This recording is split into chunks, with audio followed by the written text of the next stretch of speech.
ఒకవేళ మీరు మీ కుటుంబ విలువల్ని గౌరవిస్తే ఈ కథ తప్పకుండా చూడండి. ఒకసారి ఒక ఇంట్లో 4 గోడలు మాట్లాడుకుంటున్నాయి. ఈ ఇల్లు మన వల్లే నిలబడింది, మనం లేకపోతే ఈ ఇల్లు లేదు అని అనుకుంటున్నాయి. అది విన్న పైకప్పు, అదేంటి, నేను కదా ముఖ్య కారణం, నేనుండడం వల్లే ఈ ఇంటికి ఎండ, వాన, చలి మరెన్నో ఇబ్బందుల నుంచి కాపాడుకుంటూ వచ్చాను, అప్పుడే ఇదొక మంచి ఇల్లు అయింది అని అంటుంది. అది విన్న తలుపులు, మీ మొహం, మీరు కేవలం నిర్జీవంగా పడున్నారు.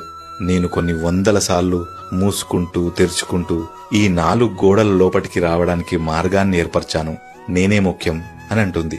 ఇలా పైకప్పు, గోడలు, తలుపులు గొడవ పెట్టుకుంటుంటే భూమి కింది నుంచి ఆగండి, గొడవ పెట్టుకోకండి, నేను కూడా మీలాగే, నేను లేకుంటే గోడలు లేవు, పైకప్పు లేదు, తలుపులు లేవు, అసలు ఇల్లే ఉండదు అని చెప్పగలను. కానీ ఆ చెప్పడం వల్ల ఏం నిరూపించుకుంటాం? మనం ఒకరు లేకుండా ఇంకొకరు లేము. అందరం కలిస్తేనే ఒక మంచి కుటుంబంగా పిలువబడతాము.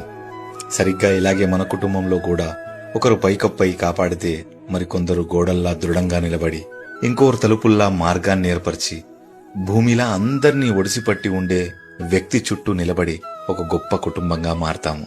ఆ కుటుంబంలో పెద్ద, చిన్న, నేను ముఖ్యం, నేను గొప్ప అన్న భేదాలుండవు. అందరూ కలిస్తేనే ఒక కుటుంబం. ఏమంటారు? కమెంట్స్ లో చెప్పండి. అలాగే లైక్ చేసి ఫాలో కూడా చేయండి.